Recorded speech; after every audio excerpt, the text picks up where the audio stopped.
Everyone, so now will see the practical number 5। इस video में practical number 5 देखेंगे, ठीक है।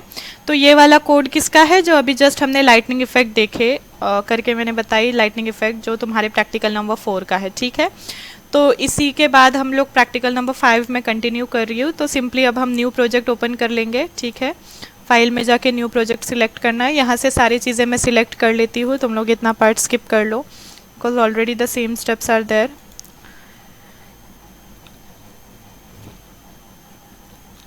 So skip the little bit part from here.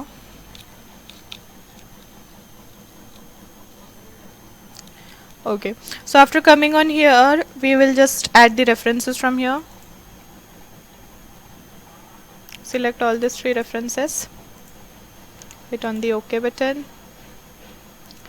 and open our code. Now we have the code for practical number 5 over here. So I'll just open this code and I'll copy all those things from here.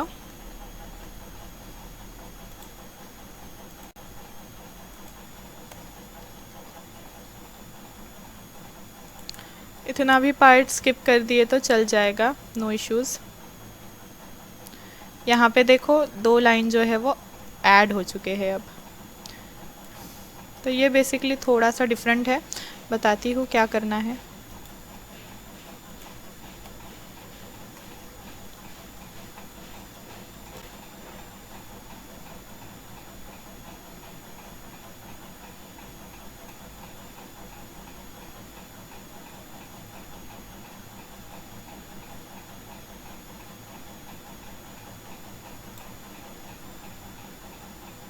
ठीक है, इतना part करना है।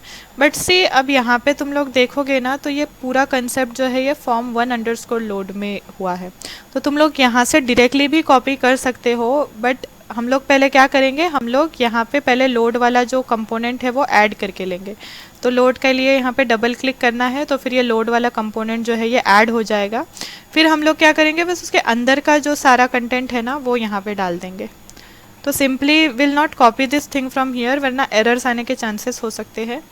We have just copied this things from here, ठीक है। Again दूसरी चीज़ हम लोग करेंगे, हम पेंट वाला जो ऑप्शन है उसको भी यहाँ पे ऐड कर लेंगे। सी पेंट वाला ऑप्शन आ गया है, तो अब हम पेंट के अंदर का जो कंटेंट है वो यहाँ पे डाल देंगे। इसका जो बेसिकली कोड है वो थोड़ा सा डिफरेंट है as compared to others. Now you can see we have no errors in our code, just this format वाला error। तो format वाले error को same way में हम लोग solve करेंगे। तो ये format वाला error भी जो है वो चला गया है, ठीक है। तो now simply press Ctrl+S to save the code. Next thing what we will do is to configure our platform. We'll set that to 86. So hit on new and set 86 from here. Close this window and अब हम loader lock को uncheck करेंगे from here.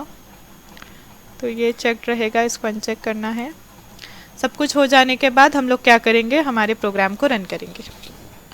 तो debugging तो start हो गई है, let's see the output.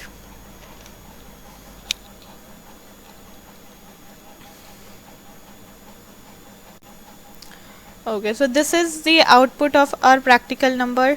देखो यहाँ पे अगर मैं स्क्रीन मैक्सिमाइज कर दूँ ना तो वो चला जाता है, बिकॉज हमारा जो स्क्रीन का प्लेटफॉर्म है वो सेट किया हुआ है उस तरह से। नाउ यू कैन सी कि जो हमारा वो आउटपुट है वो गायब हो गया है, ठीक है।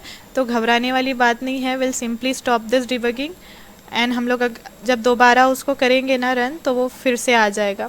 क्योंकि ये प्लेटफॉर्म का इशू है, हमारी स्क्रीन साइज़ एडजस्ट नहीं कर पाता वो। तो स्क्रीन साइज़ एडजस्ट करवाने के लिए हमें क्या करना पड़ता है, यही स्क्रीन साइज़ रखनी पड़ती है। तो नॉर्मली इसी स्क्रीन साइज़ पे वो जो है आउटपुट शो होगा। तो this is the triangle and we have demonstrated the specular lightning effect over here. तो स्पेक्युलर लाइटनिंग थियरी पार्ट में ऑलरेडी तुम देख चुके हो। अब स्पेक्युलर लाइटनिंग क्या है ये मुझे डबल एक्सप्लेन करने की ज़रूरत नहीं, you can just watch that video from the YouTube और from the app Teachmint app. उसके अलावा जो स्पेक्युलर लाइटनिंग के भी एजेस देखोगे तो सेम एलियाजिंग इफेक्ट यहाँ पे भी दिख रहा है, that is the staircase effect. तो इसको एलिमिनेट करने के लिए हम लोग मल्टी सैम्पलिंग का यूज़ करते हैं, राइट। तो multi sampling is one of the anti aliasing techniques as I said in the practical number 4 also. तो यहाँ पे तुम लोग देखोगे तो हमने डिवाइस इनिशियलाइज नहीं किया, इंस्टेड ऑफ दैट हमने डायरेक्टली क्या कर दिए, हमने वर्टेक्स लेके डायरेक्टली एक ट्रायंगल को इनिशियलाइज कर दिए यहाँ पे, ठीक है, फ्रॉम द 3 वर्टाइसेस, ठीक है। 3 वर्टेक्स कस्टम वर्टेक्स हमने लिए उसके बाद हमने यहाँ पे क्या किया, हमारा ट्रायंगल फॉर्म किए। तो अब ट्रायंगल में देखो हमने कॉम्बिनेशन लिए है रेड, ब्लू और ग्रीन का, ठीक है। तो ऊपर वाले सेक्शन में रेड, ब्लू और ग्रीन। तो ये लाइटनिंग इफेक्ट अब कैसा आ रहा है, देखो लाइटनिंग इफेक्ट जो है ये मिक्स होकर ट्रायंगल का कलर जो है वो ग्रीनिश कलर यहाँ पे नज़र आ रहा है, ठीक है। उसके बाद हमने यहाँ पे जैसे फोर्थ प्रैक्टिकल पे हमने डिफ्यूज लाइटनिंग लिए है, we have set the platform to the specular lightning, you can see over here, ठीक है। और फिर इसको हमने ट्रू कर दिए और बाकी के जो सारे चीज़ें हैं वो हमने सेट कर दिए। जैसे यहाँ पे अगर वॉयलेट नज़र आ रहा है प्लेटफॉर्म, तो यहाँ पे हमने वो कलर सेट किए हैं ब्लू वॉयलेट, ठीक है। तो हमारा जो बैकग्राउंड है वो ब्लू वॉयलेट में नज़र आ रहा है। तो बाकी की चीज़ें सेम है जैसे हम लोग बाकी के कोडिंग में करते हैं, बस यहाँ पे जो कॉम्बिनेशन है कलर का वो डिफरेंट है, लाइटनिंग इफेक्ट है specular not diffused. Practical number 4 में हमने डिफ्यूज लाइटनिंग का इफेक्ट देखे। So this is all about your practical number 5 specular lightning, और this is the triangle formed with the help of specular lightning, ठीक है। So I'll just stop debugging from here. Screen size यही रखना हमेशा, okay. So I hope यहाँ तक तुम लोगों के प्रैक्टिकल नंबर 5 तक सारा पार्ट क्लियर है।